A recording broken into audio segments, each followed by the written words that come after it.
नमस्कार साथियों, मैं राहुल शर्मा आप सभी लोगों का स्वागत करता हूं आपके अपने परिवार रोजगार विद अंकित पर। दोस्तों सभी को सुबह की राम राम भैया, गुड मॉर्निंग, राधे राधे, जय श्री कृष्णा।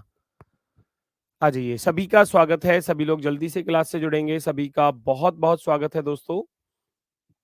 नमस्कार, प्रणाम, जय हिंद, सभी का स्वागत है भाई।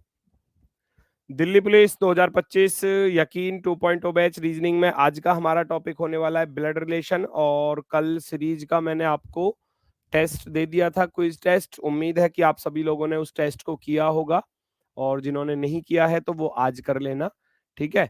उसमें लगभग 40 क्वेश्चन हैं, तो 40 क्वेश्चन आप लोगों ने अच्छे से किए होंगे। एक बार स्कोर मुझे बताना चाहेंगे आप लोग कि आपका स्कोर क्या रहा कल के क्विज का? आपका स्कोर क्या रहा, जल्दी से बताएंगे। कल का जो आपने क्विज किया है, जिन जिन बच्चों ने, उनका कल के क्विज का 40 में से कितना स्कोर रहा? एक बार बस फटाफट से बता दो, फिर क्लास स्टार्ट कर रहे हैं। जल्दी से बताओ। आज देंगे टेस्ट, चलो ठीक है, आज दे देना, कोई दिक्कत नहीं है। 37 बहुत अच्छा स्कोर है भाई। 37, 36 ठीक है, वेरी गुड। कहाँ पर है सर जी? अरे वाह, ये कहाँ थे? तुम कहाँ थे? तुमको टेस्ट ही नहीं मिला? अरे तुम्हारे बैच में ही मिलेगा टेस्ट, एप्लीकेशन पर ही। चलो, ये कौन है 40 में से 10? बेटा 40 में से 10 फिर काम नहीं होने वाला। कभी आप ये सोच रहे हो कि 40 में से 10 ही क्वेश्चन सही करके तुम, है ना, चीजों को हासिल कर लोगे, तो फिर बहुत बड़ा मुश्किल होगा।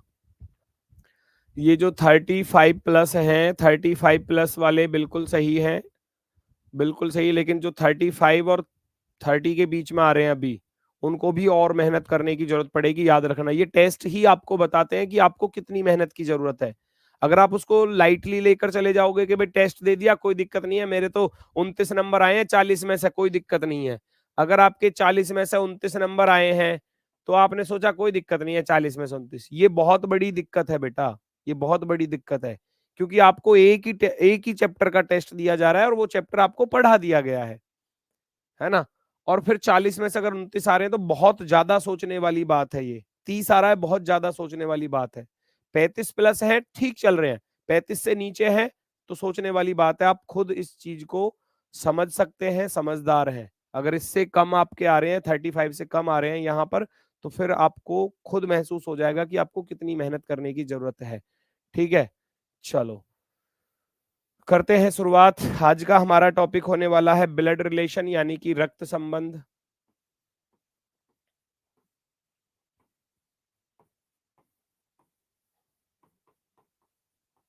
ब्लड रिलेशन, रक्त संबंध। भाई ब्लड रिलेशन सभी की फैमिली में, अगर मैं कहूं तो सारी चीजें आपको मिलती हैं, है ना। अगर मैं कहूं तो हर किसी की फैमिली में सब कुछ रिलेशंस आपको देखने को मिलेंगे, हर किसी की फैमिली में, है ना। तो ये जो हमारा ब्लड रिलेशन टॉपिक है, ये किन बातों पर आधारित है? सबसे पहली बात मैं कहूं तो जेंडर। दूसरी बात कहूं तो मैं, है ना, जेनरेशन।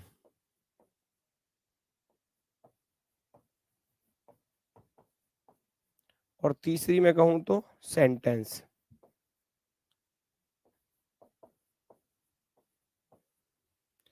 ठीक है, तो ये तीन बातों पर आधारित होता है, तीन बातों पर आधारित होता है।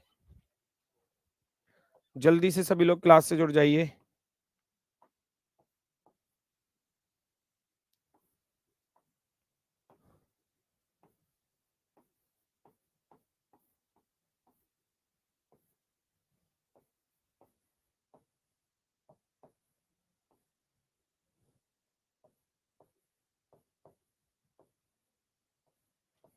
ठीक है, यहां देखने जाओगे तो केवल दो ही चीजें मिलेंगी, एक तो मेल मिलेगा, मेल, और एक फीमेल।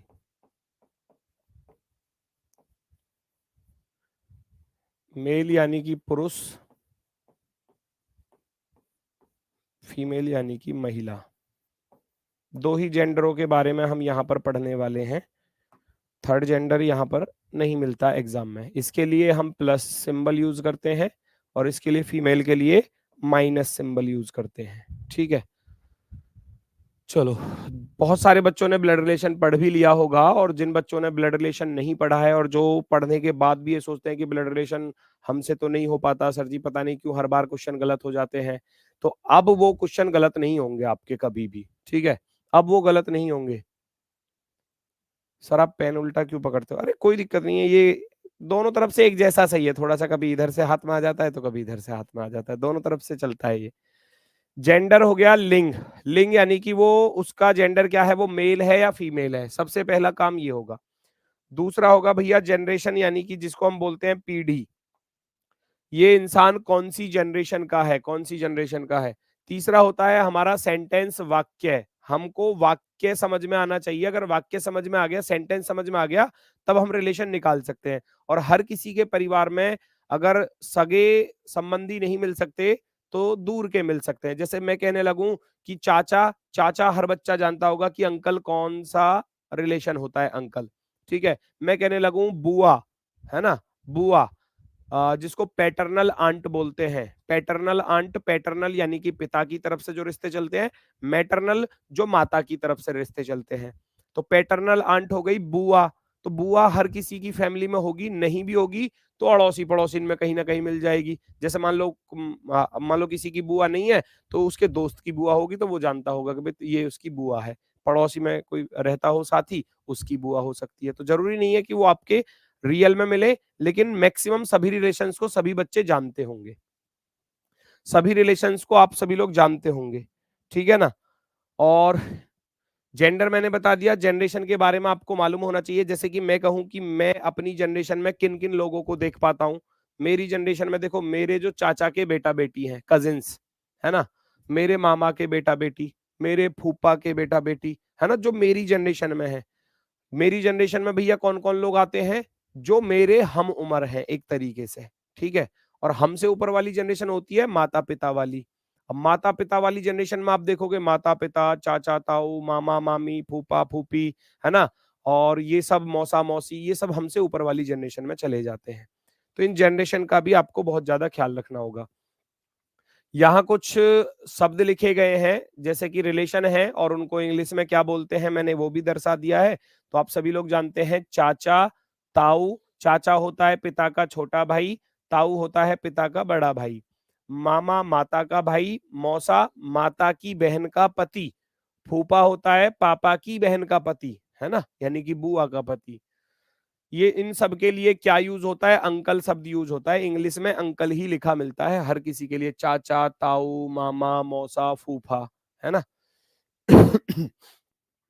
आंटी शब्द इनमें से किस किस के लिए यूज होता है, चाची के लिए चाची, चाचा की घरवाली हो गई भैया, ताऊ की घरवाली ताई, मामा की घरवाली मामी, मौसा की घरवाली मौसी, है ना, फूफा की घरवाली बुआ, है ना। तो ये दोनों क्या हो जाते हैं, मेल फीमेल, ये male female male female male female. तो अंकल इन सब के लिए यूज हो रहा है, आंटी इन सब के लिए यूज होगा, ठीक है। चलो, हाँ, बड़े पापा छोटे पापा गांव देहात में ऐसे बोल देते हैं, चाचा को छोटे पापा बोल देते हैं, और जो पापा के बड़े भाई होते हैं ताऊ, उनको बड़े पापा बोल देते हैं, ठीक है। चलो, कोई दिक्कत नहीं है।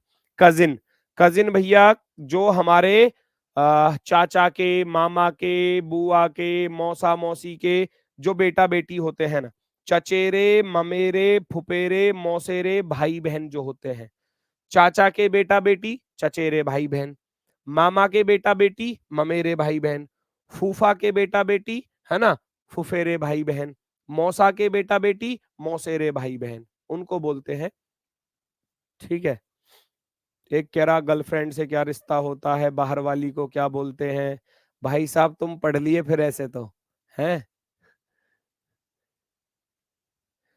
फूफा की घरवाली फूफी क्यों नहीं होती, हाँ फूफी भी बोलते हैं, फूफी भी बोलते हैं, कौन कह रहा नहीं बोलते, लो लिख लेना, फूफी ऐसे भी बोलते हैं, बोलते हैं। लेकिन यहाँ एग्जाम में बुआ लिखा मिलता है, फूफी लिखा हुआ नहीं मिलता, वो फूफा लिखा मिलता है, ये बुआ लिखा मिलता है, ठीक है। तो फूफी भी बोल सकते हैं, नो प्रॉब्लम।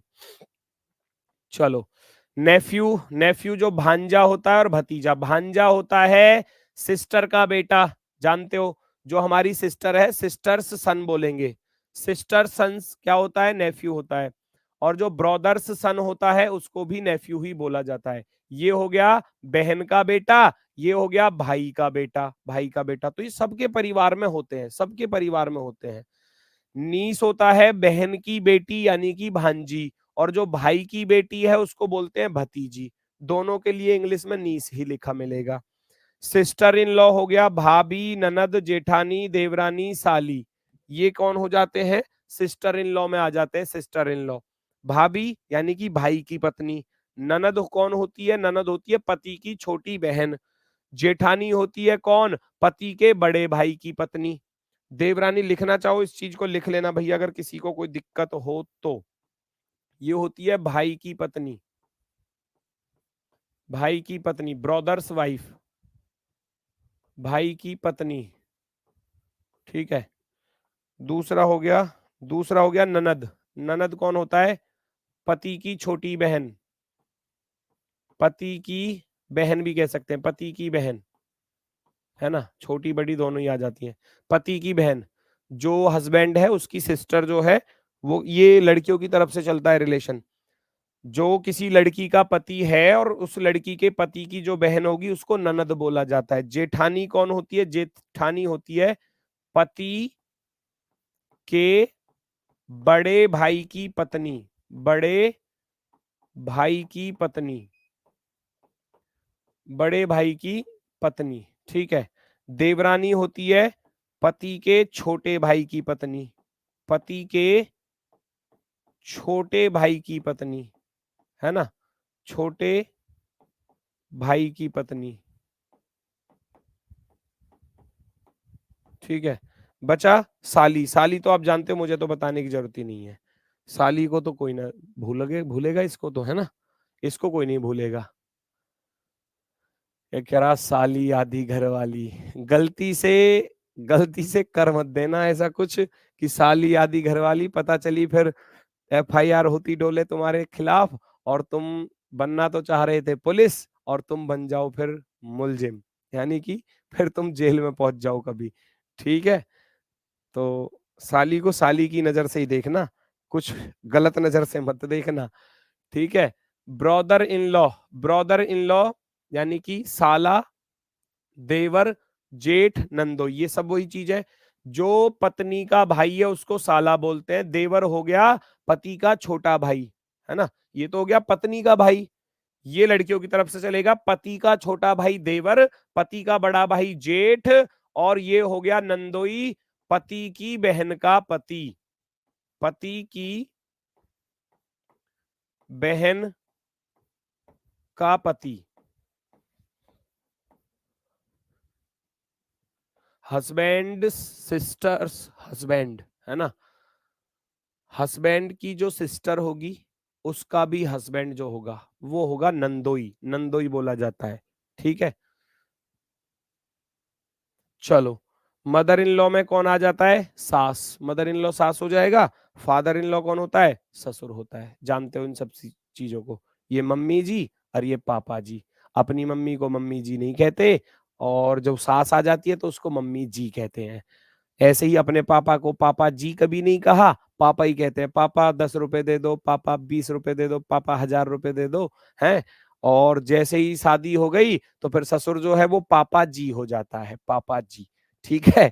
इसको क्या बोलते हैं? पापा जी, पापा जी, है, लिख लेना। इसको क्या बोलेंगे? मम्मी जी, मम्मी जी। ठीक है। चलो आगे बढ़ते हैं। तो ये बात तो समझ में आ गई होगी, ये जो इंग्लिश और हिंदी का खेल है ये दोनों तरफ से, क्योंकि हिंदी में तो बहुत सारे स्पष्ट दिए जाते हैं। अब इंग्लिश वालों को थोड़ी सी दिक्कत होती है समझने में। क्यों होती है? क्योंकि भाई देखो, ब्रदर इन लॉ शब्द लिखा आ गया, Ram is the brother in law of Shyam. अब कौन सा है? Ram is the brother in law of Shyam. तो शाला है, देवर है, जेठ, नंदोई, क्या चीज है? तो यहां तो ब्रदर इन लॉ में देखो ये साला आ गया।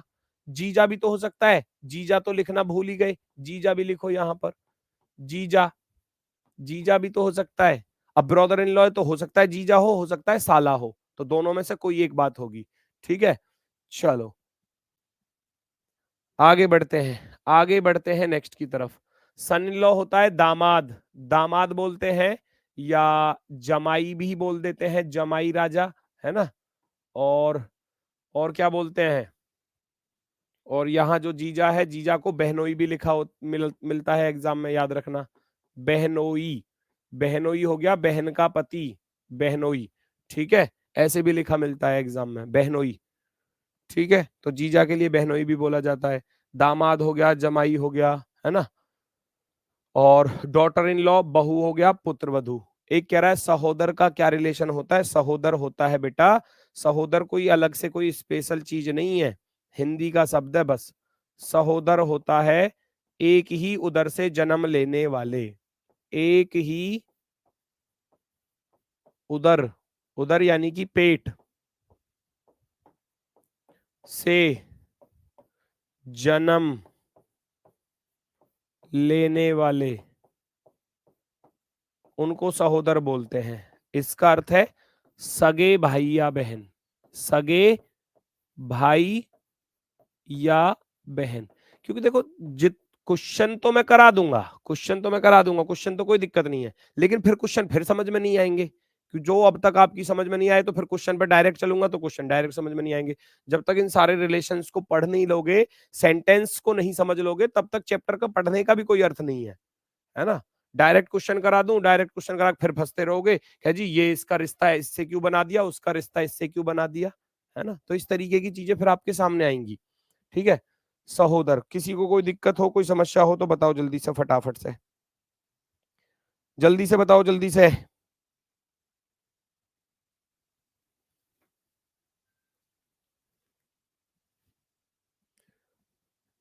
भाई यार इंग्लिश, अब सहोदर की इंग्लिश, यार तुमने बचपन से सारी चीजें पढ़ी होंगी। सिबलिंग्स, सिबलिंग्स बोलते हैं, है ना।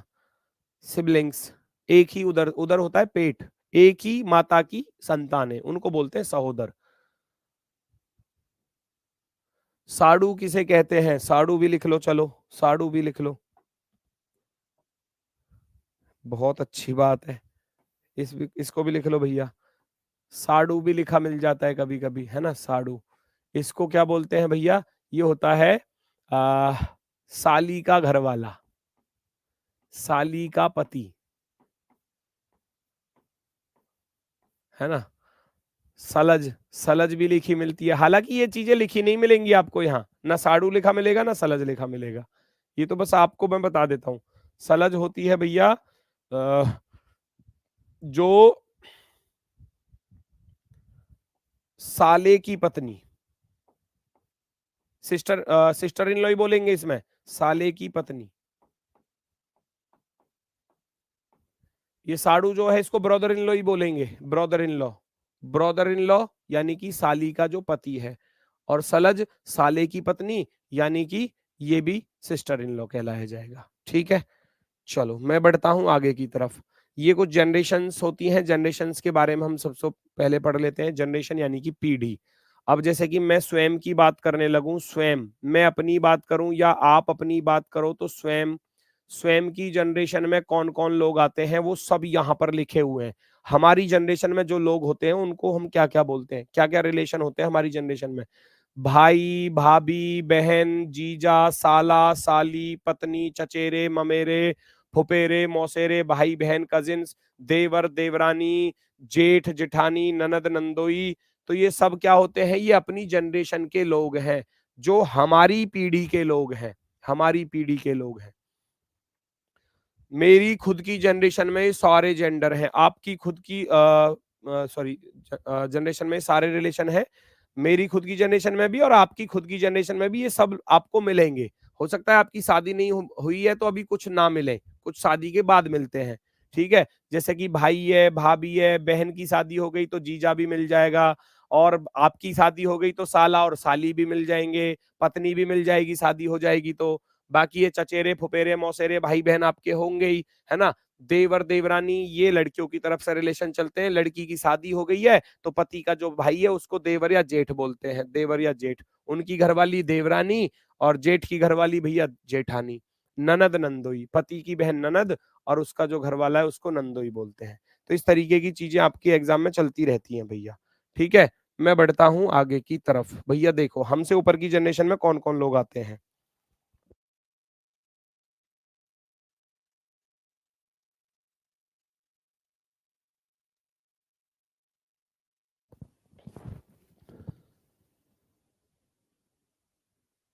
छोटे भाई की वाइफ को क्या बोलेंगे? भाभी ही बोलेंगे, उसको सिस्टर इन लॉ ही बोला जाएगा। ठीक है। अब हमसे जो ऊपर की जनरेशन में, जैसे कि मैंने आपको अपनी जनरेशन के बारे में तो बता दिया, हमसे ऊपर की जनरेशन में कौन लोग होते हैं? हमसे ऊपर की जनरेशन में पेरेंट्स होते हैं, माता पिता, माता पिता, चाचा चाची, ताऊ ताई, मामा मामी, मौसा मौसी, बुआ फूफा, सास ससुर, ये हमसे ऊपर वाली जनरेशन में है। मैं हूं, मेरे से ऊपर वाली जनरेशन में माता पिता आएंगे। अब माता पिता के जो हम उम्र है वो सब लिख दो। माता पिता, चाचा चाची, ताऊ ताई, मामा मामी, मौसा मौसी, बुआ फूफा, सास ससुर। अब इनसे भी ऊपर जाओगे, माता पिता से भी ऊपर जाओगे तो ग्रैंड पेरेंट्स मिल जाते हैं, जिनमें दादा दादी और नाना नानी आ जाते हैं। उनसे भी ऊपर जाओगे तो ग्रेट ग्रैंड पेरेंट्स हो जाएंगे, परदादा परदादी, परनाना परनानी। ऊपर जाओगे तो इससे ऊपर वाला नहीं मिलता, है ना, इससे ऊपर वाला नहीं मिलता। ठीक है।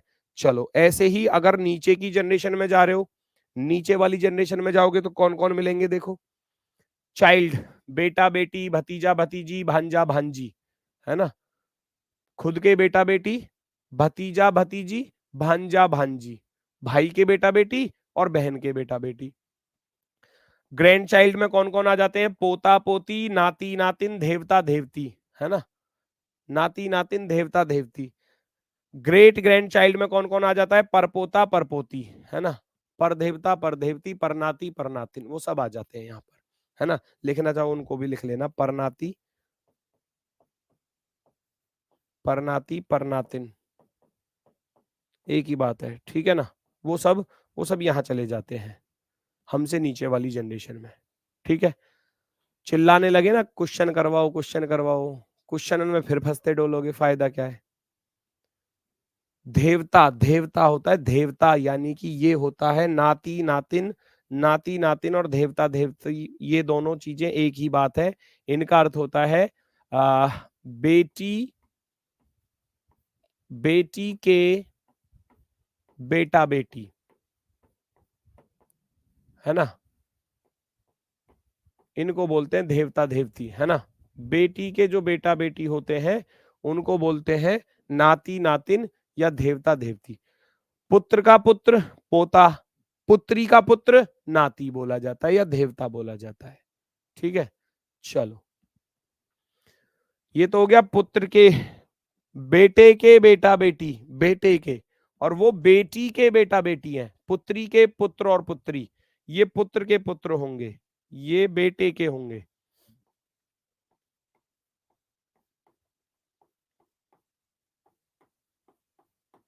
है ना, इस तरीके से। वो पुत्री के पुत्र पुत्री, ये पुत्र के पुत्र पुत्री, ऐसे ही परपोता और परनाती और परनातिन होता है। ठीक है। अब आता है खेल सेंटेंस का। जेंडर बता दिया, जनरेशन बता दी, लास्ट खेल है सेंटेंस।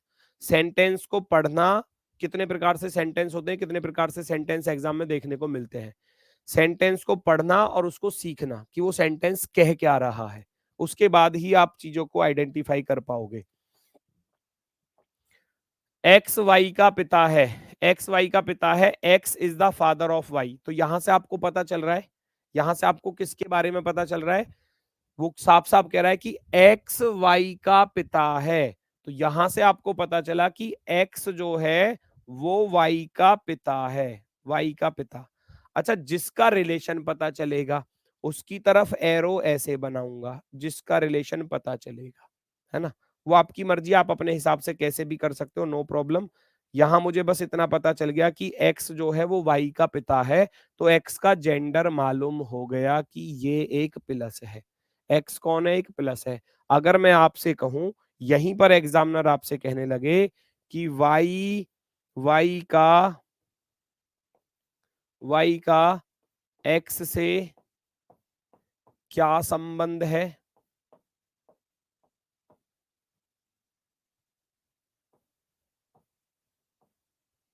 ना, क्या संबंध है, बताना जरा।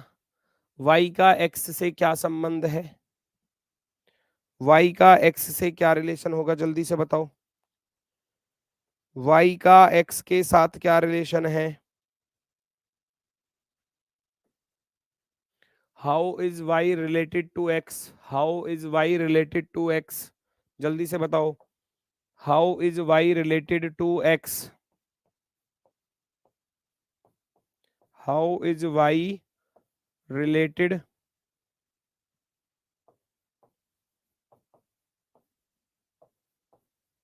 To X? जल्दी से बताओ। How is Y related to X? Y का एक्स के साथ क्या रिलेशन होने वाला है, फटाफट से बताओ। सन, सन लिख रहे हैं बहुत सारे बच्चे, पिता लिख रहे हैं, अरे वाह।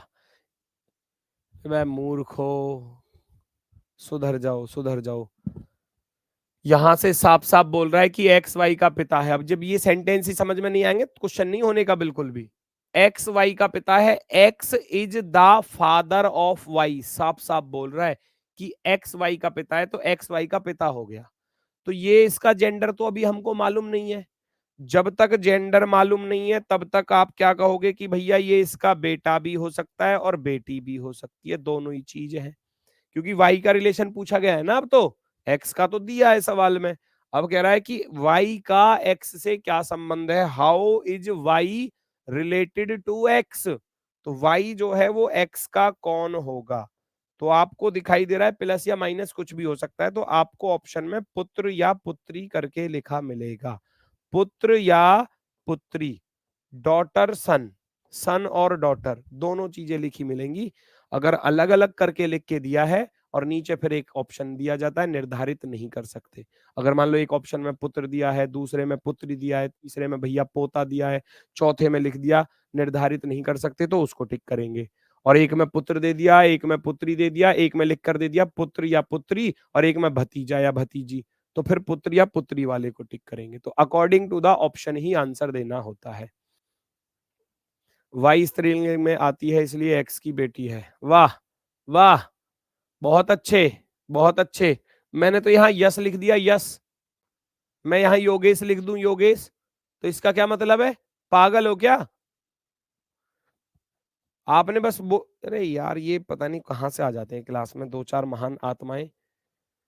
चलो भाई, अगला सेंटेंस है, दूसरा सेंटेंस है एक्स वाई का पिता है जो। अब ये जो जिसका अगर आपको कहीं पर लिखा मिले तो इस सेंटेंस को समझो कि ये क्या चीज कहना चाह रहा है।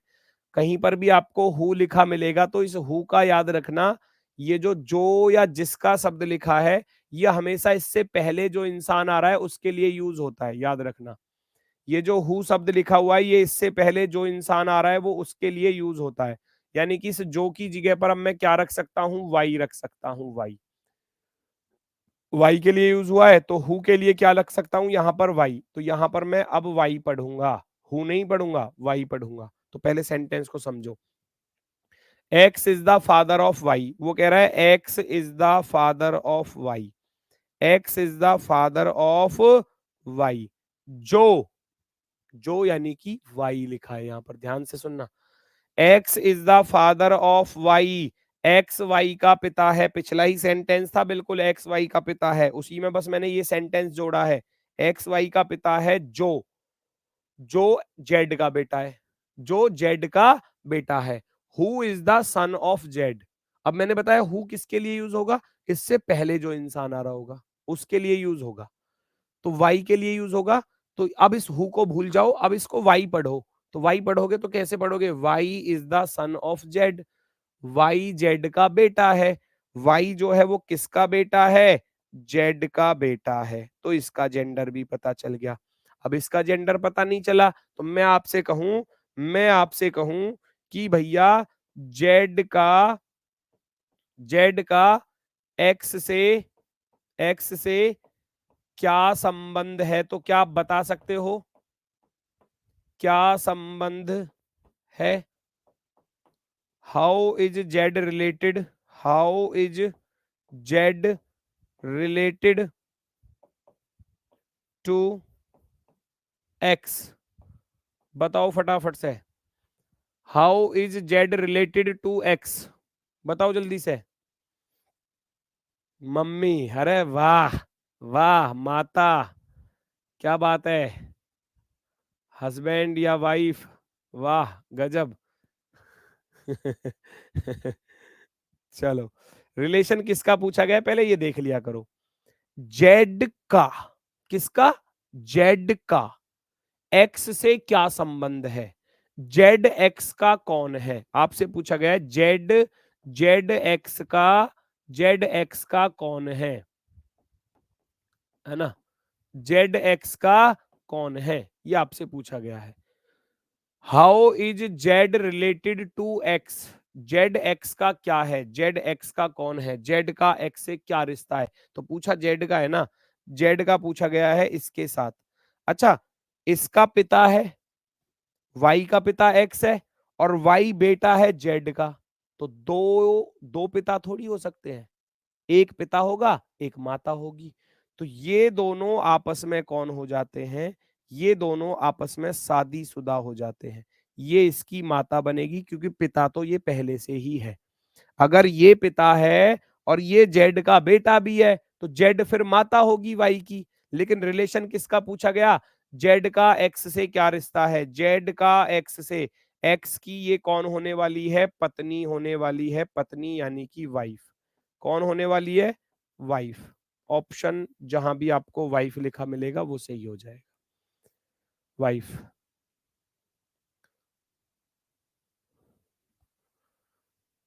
ये दोनों आपस में पति पत्नी हो जाएंगे क्योंकि ये अगर जेंडर इसका प्लस आ चुका है तो इसका जेंडर अब माइनस ही आएगा, ये निश्चित है ना? दो प्लस नहीं होंगे, दो पिता नहीं होंगे, दो माता नहीं होंगी, है ना? तो एक पिता और एक माता, एक पिता और एक माता। ठीक है, चलो अगला सेंटेंस ऐसे ही पढ़ोगे, देखो जरा। एक्स वाई का भाई है तो आप ऐसे बनाओगे, एक्स जो है वो वाई का भाई है, तो यहां से ये पता चला कि एक्स का जेंडर क्या है, एक्स एक पुरुष है। एक्स वाई का भाई है तो भाई है तो खुद की जनरेशन में रखो, हमसे ऊपर वाली जनरेशन के है तो ऊपर रखूंगा, हमसे नीचे वाली जनरेशन के है तो नीचे रखूंगा, इस बात का ध्यान रखना। एक्स वाई का भाई है जो, मैंने बताया जो किसके लिए यूज होगा, इससे पहले जो आ रहा है यानी कि वाई, तो वाई जेड का पिता है। वाई जेड का, वाई जेड का कौन है भैया? पिता है, पिता। ये लो भैया यहां पर प्लस आ गया, ये लो भैया यहां पर प्लस आ गया। कोई दिक्कत है? सब कुछ दिया है, एक्स वाई का भाई है, एक्स वाई का भाई हो गया।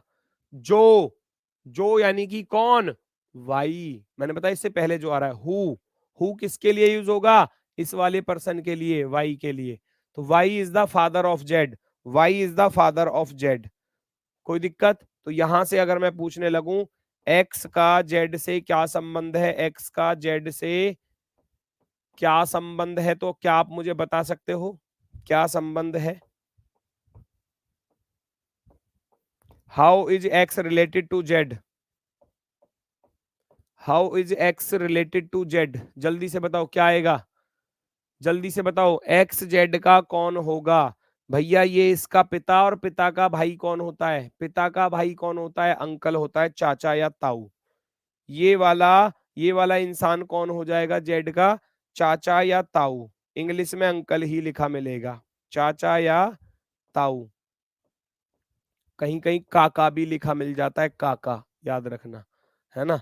काका भी लिखा मिल जाता है, इंग्लिश में बोलेंगे अंकल, अंकल। ठीक है, इंग्लिश में क्या बोलेंगे? अंकल बोलेंगे। ठीक है, कोई दिक्कत?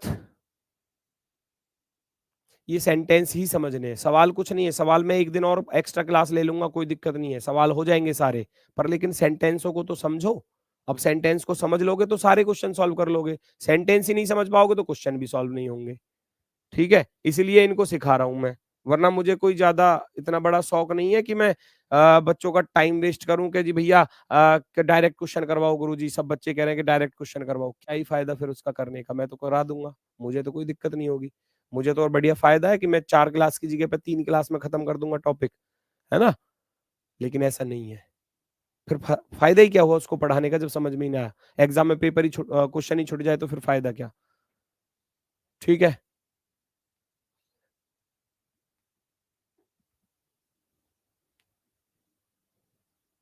देखो ये चीजें हमने बनाई हुई हैं, चाचा ताऊ काका, काका भी बोल देते हैं, कहीं कहीं चाचा को काका भी बोलते हैं, है ना? तो अब सब जैसे लैंग्वेज होती है ना, जैसे कि मान लो आप महाराष्ट्र में चले जाओगे तो भाई को भाऊ बोलते हैं, भाऊ। भाऊ क्या हाल है भाऊ, है ना। तो इस तरीके से बिड़ू, क्या हाल है बिड़ू। तो वो हमारी देहाती लैंग्वेज होती है जो हम बोलते हैं, है ना। तो कहीं कहीं पर काका भी यूज होता है, कहीं कहीं कहीं भाई के लिए भाऊ शब्द यूज होता है ना, है ना। आपने देखा नहीं है वो मूवी देखी होगी आपने, पुष्पा भाऊ, पुष्पा पुष्पा मूवी, है ना।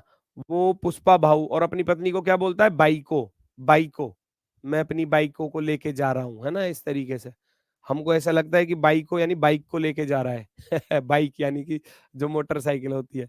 तो वो सबकी अपनी अपनी राष्ट्रीय कह सकते हैं जो, है ना, नेशनल लैंग्वेज है सबकी अपनी अपनी, ठीक है। एरिया वाइज ये अलग अलग बटी हुई है लैंग्वेज। तो जो जहां पर जैसे पला बढ़ा है वैसे ही शब्दों को वो सीखता है फिर। नेक्स्ट, दादा भी बोलते हैं, भाई को दादा भी बोलते हैं, दादा क्या हाल है ना, ऐसे भी बोलते हैं। तो आम लैंग्वेज में हम जो चीजें यूज करते हैं, दादा वैसे तो रिलेशन, दादा तो पिता का पिता होता है ना। अन्ना बोलते हैं, ये देखो अन्ना, ठीक है। हाँ वो लैंग्वेज है अलग अलग। इसका आंसर बता दो, एक्स जो वाई का भाई है एक्स जो वाई का भाई है, एक्स जो किसका भाई है जी, वाई का भाई है। एक्स के बारे में पता चला, एक्स जो वाई का भाई है, कॉमा जेड का पिता है। अब ये जेड का पिता कौन है, ये जेड का पिता कौन है, वाई है या एक्स है। भाई बात किसकी यूज हो रही है, एक्स जो वाई का भाई है। ये जो शब्द लग रहा है वो किसके लिए लग रहा है, एक्स के लिए ही तो लग रहा है। मैंने क्या बताया, एक्स जो वाई का भाई है, एक्स हु किसके लिए यूज हो रहा है, इस एक्स के लिए। तो एक्स जो वाई का भाई है, इसको वैसे पढ़ेंगे, एक्स जो वाई का भाई है वो जेड का पिता है ना। X who is the brother of Y is the father of Z. बात एक्स की चल रही है तो एक्स के लिए ही बोलेंगे। एक्स जो वाई का भाई है वो जेड का पिता भी है, वो जेड का पिता भी है, जेड का पिता भी है एक्स। यहां मैं आपसे पूछने लगूं, वाई का जेड से क्या संबंध है, वाई का जेड से क्या संबंध है, क्या संबंध है, क्या संबंध है, बताओ जल्दी से। वाई का जेड से क्या संबंध है, वाई का जेड से क्या संबंध है, how is Y related to Z, how is Y related to Z, जल्दी से बताओ।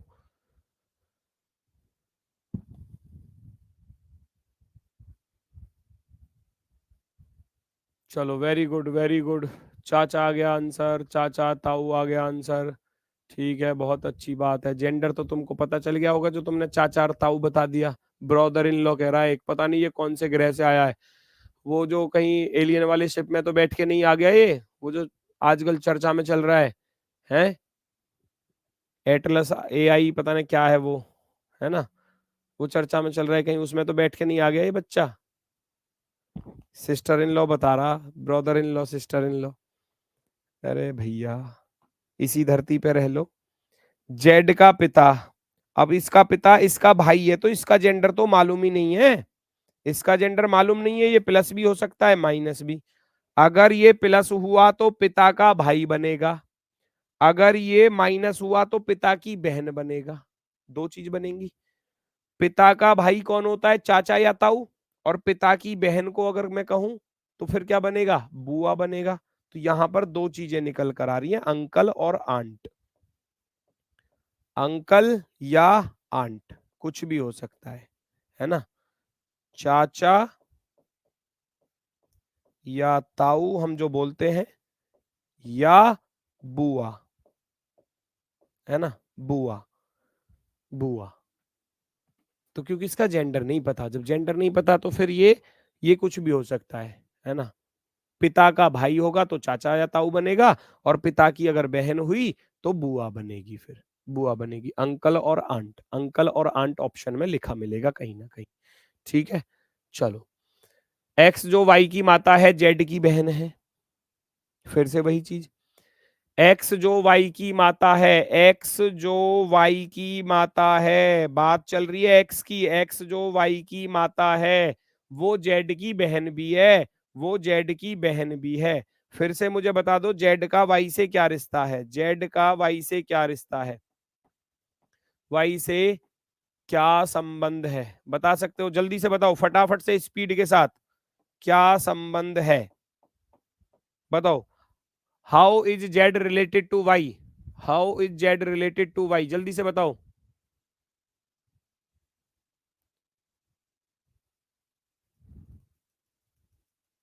वेरी गुड मौसी आ गया आंसर, बहुत अच्छी बात है, बहुत अच्छी बात मौसी, फिर बन जाओ मुर्गा आप मौसी वाले जितने भी हो, है ना। चाचा, पापा, आहा पापा बना दिया किसी ने तो, अरे मूर्खो, तुम्हें तो धोबी घाट पर ऐसी धोबी पछाड़ दी जावे बढ़िया वाली, है ना, ऐसे पकड़ कर रो, ऐसे बढ़िया वाली एक पछाड़ मिले तुम्हें बढ़िया सी, उठा के पटका जाए तुमको, पापा बना दिया किसी ने तो। एक्स जो वाई की माता है, जेड की बहन है, जेड की बहन लिख रहा है यहां पर, बहन, सुधर जाओ सुधर जाओ, बहन, जेड की बहन है, तो इसकी बहन है तो ये इसकी बहन या भाई होगा, कुछ होगा, है ना। एक तो क्योंकि इसका जेंडर तो मुझे नहीं पता, इसका जेंडर प्लस भी हो सकता है माइनस भी हो सकता है। अब सोचो अगर मान लो इसका जेंडर प्लस हुआ तो आप पढ़ोगे माता का भाई, है ना, माता का भाई कौन होता है, मामा होता है, अगर ये प्लस हुआ तो मामा बनेगा।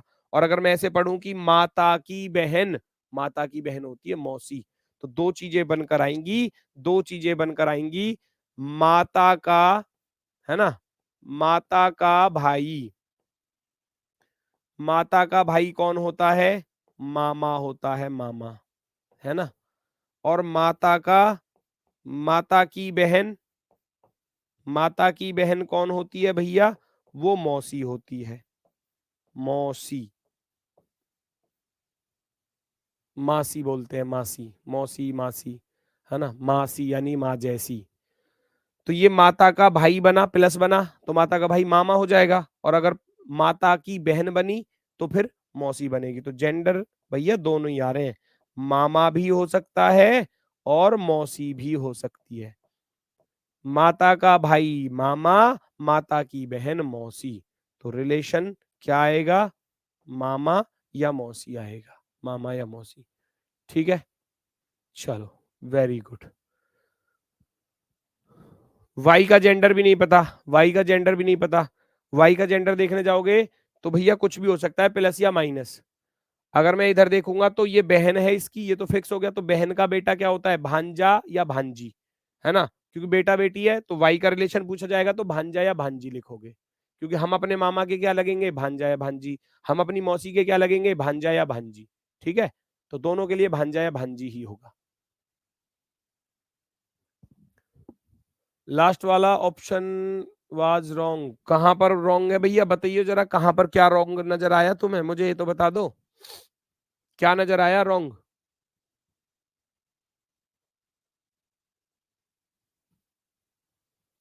माता की बड़ी बहन को क्या कहते हैं, अरे माता की बड़ी बहन मौसी होती है, माता की बड़ी बहन भी मौसी होती है, छोटी बहन भी मौसी होती है, दोनों मौसी ही होती हैं।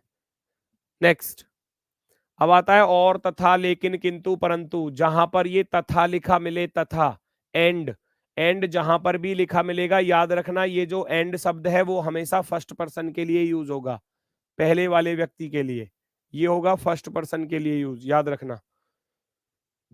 आप इस सवाल को ऐसे पढ़ोगे, एक्स वाई का भाई है, एक्स वाई का भाई है, एक्स वाई का भाई है, और, तथा, लेकिन, किंतु, परंतु, है ना, एक्स वाई का भाई है और जेड का बेटा है, एक्स वाई का तो भाई बन रहा है, एक्स, एक्स वाई का तो भाई बन रहा है ना, बात चल रही है एक्स की, ये जो तथा, लेकिन, किंतु, परंतु वो किसके लिए यूज होगा, फर्स्ट पर्सन के लिए, एक्स वाई का भाई है तथा जेड का बेटा है, तो एक्स जो है वो जेड का बेटा है, बेटा, बात आई समझ में, जेड का बेटा है। यहीं पर आपसे पूछने लगे कि जेड का वाई से क्या रिश्ता है, जेड का वाई से क्या संबंध है, जेड का वाई से, ये सवाल ही तो चल रहे हैं, क्वेश्चन ही तो चल रहे हैं, बार बार क्वेश्चन ही तो कर रहा हूं मैं आपसे। जेड का वाई से क्या संबंध है? जेड जो है वाई का कौन होगा? तो वाई का जेड का तो जेंडर ही नहीं पता। अब जेंड देखो फिर करने लगे, पिता बहू, ये बहू वाला कौन है भाई? ये तो इस धरती का मुझे लग ही नहीं रहा। बहू आंसर दे दिया किसी ने, बहू। अरे वाह भाई साहब, पता नहीं प्लस या माइनस, प्लस या माइनस। एक्स, एक्स वाई का भाई है। अब मैं किसी का भाई हूं तो वो सामने वाला मेरा भाई या बहन ही तो होगा, या कुछ और बनेगा? भाई मैं कहने लगूं मैं इसका भाई हूं, तो अब ये इसका जेंडर नहीं पता आपको सामने वाले का, तो ये भाई या बहन कुछ भी हो सकता है ना? होगा तो भाई या बहन ही, या चाचा या ताऊ या मौसा या बुआ या फूफा, कुछ बना दोगे इसे? आप किसी के भाई हो तो सामने वाला आपका बहन या भाई ही होगा। और ये एक्स बेटा है जेड का, तो जेड का अगर ये बेटा है तो ये भी बेटा या बेटी कुछ भी हो सकता है। तो ये दोनों जब भाई बहन हो गए, ये दोनों संतान है जेड की। अब जेड का जेंडर नहीं पता, तो जेड कौन होगा? माता या पिता? जेड कौन होगा? माता या पिता? क्योंकि उसका जेंडर नहीं पता, माता या पिता।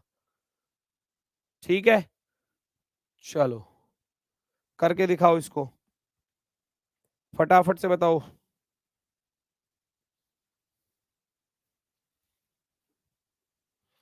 एक्स वाई की माता है तथा जेड की मामी है। एक्स, एक्स वाई की माता है, एक्स वाई की माता है, माता, तथा जेड की मामी है, जेड की मामी है, मामी। अब मैं यहां आपसे पूछूं, जेड का वाई से क्या रिश्ता है? जेड का वाई से क्या संबंध है, बताना जरा।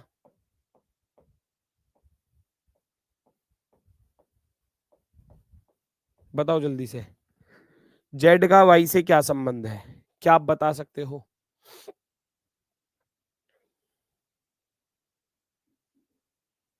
जेड का वाई से क्या रिश्ता है, जल्दी से बताओ, जेड का वाई से क्या रिश्ता है?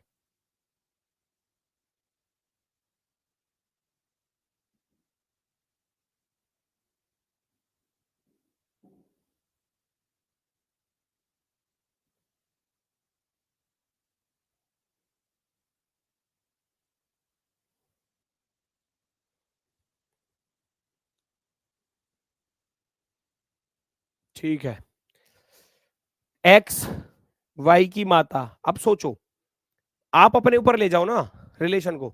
मैं हूं, मान लो ये वाई मैं हूं, या वाई आप हो। अब मैं कह रहा हूं मेरी जो माता है, मेरी जो मम्मी है, मेरी जो माता है वो किसी की मामी लग रही हैं। मामी किसकी लगेंगी? हमारे जो बुआ के बेटा बेटी होंगी। मेरी मम्मी अगर किसी की मामी लग रही है तो वो किसकी मामी लगेगी? हमारी जो बुआ के बेटा बेटी हैं उनकी मामी लगेगी। तो इसका अर्थ है ये जो है ये मेरी बुआ का बेटा या बेटी है। तो इसको क्या बोलेंगे फिर? क्योंकि जेंडर तो नहीं पता है ना, क्योंकि जेड का वाई से पूछा गया था, तो इसका जेंडर तो नहीं पता, प्लस या माइनस, तो ये इसका तो बुआ का बेटा या बेटी होगा ना।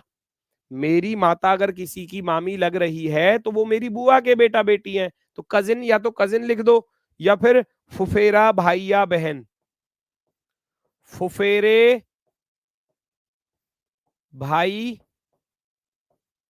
या फुफेरा लिखना, फुफेरे मत लिखो क्योंकि इंसान तो एक ही है। फुफेरा, फुफेरा भाई या बहन, भाई या बहन, या भैया कजिन लिखा मिल जाएगा ऐसे ऑप्शन में, कजन, बस इतना लिखा मिल जाएगा, है ना। जेड का वाई से क्या रिश्ता है? जेड वाई का कजिन होगा। कजिन चाचा के, मामा के, ताऊ के, मौसा के, बुआ के, फूफा के बेटा बेटी, उन सबको बोला जाता है कजिन। कजन, ब्रो और सिस्टर, है ना। चलो, अब यहां तक सेंटेंस समझ में आए, सेंटेंस क्लियर हुए सभी के, है ना।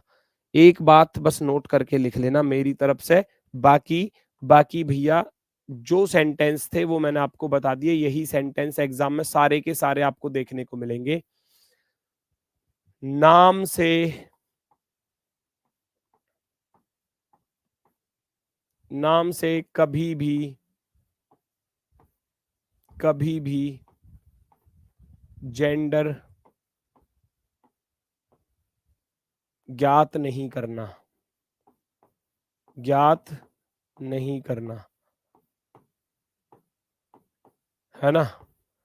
जेंडर को कभी भी नाम से आइडेंटिफाई मत करना। नाम लिखा हुआ है कि आप सोचने लगो कि कहीं भैया कहीं राजेश नाम लिख दिया मैंने, राजेश, तो राजेश को ये मत समझ लेना कि ये प्लस ही है ना। नहीं, राजेश मेल या फीमेल कुछ भी हो सकता है ना। राजेश मेल या फीमेल कुछ भी हो सकता है। कहीं लिखा हुआ है सोनू, बहुत कॉमन नाम है, लड़के और लड़कियों दोनों में मिल जाता है। सोनू मेल और फीमेल कुछ भी हो सकता है, मेल और फीमेल। पुष्पा, पुष्पा तो सबसे अच्छा उदाहरण है। पुष्पा मेल या फीमेल कुछ भी हो सकता है।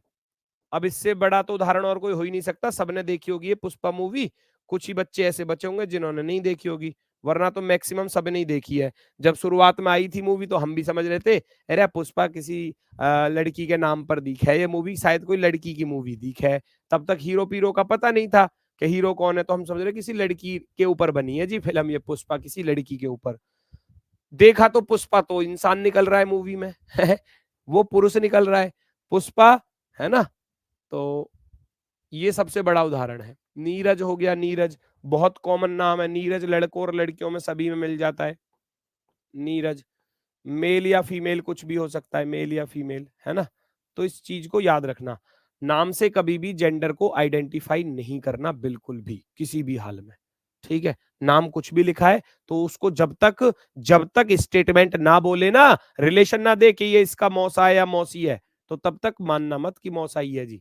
सोनू लिखा है तो उनको मौसा ही बनेगा ना, सोनू लिखा है तो भाई बनेगा, ऐसा नहीं, सोनू बहन भी हो सकती है। ठीक है, चलो। तो ये बहुत सारे ऐसे कॉमन नाम होते हैं जो मेल और फीमेल दोनों में पाए जाते हैं, तो इसलिए नाम से कभी भी जेंडर को आइडेंटिफाई नहीं करना है। जो सेंटेंस में कहेगा हम उस जेंडर को मानकर चलेंगे। तो कल चलेंगे आपके इसमें क्वेश्चन। मैक्सिमम 3 टाइप आती है एग्जाम में, मैं चौथी पांचवी भी करा दूंगा। मैक्सिमम तो 3 आती हैं जो एग्जाम में पूछी जाती हैं, जो आपके दिल्ली पुलिस के एग्जाम में पूछी जाएंगी वो 3 टाइप है। पहली हो गई अल्फाबेट्स पर आधारित, दूसरी हो गई संबंध यानी कि इशारा करने वाली, और तीसरी होती है सिंबल्स पर आधारित। ये 3 टाइप तो आती ही आती है एग्जाम में। चौथी पांचवी छठी और भी टाइप आती है, तो हो सकता है क्लास अभी 2 दिन और चलेगी, तब जाकर ये कंप्लीट होगी। ठीक है, तो आज के लिए सभी को नमस्कार, धन्यवाद, टाटा, बाय बाय।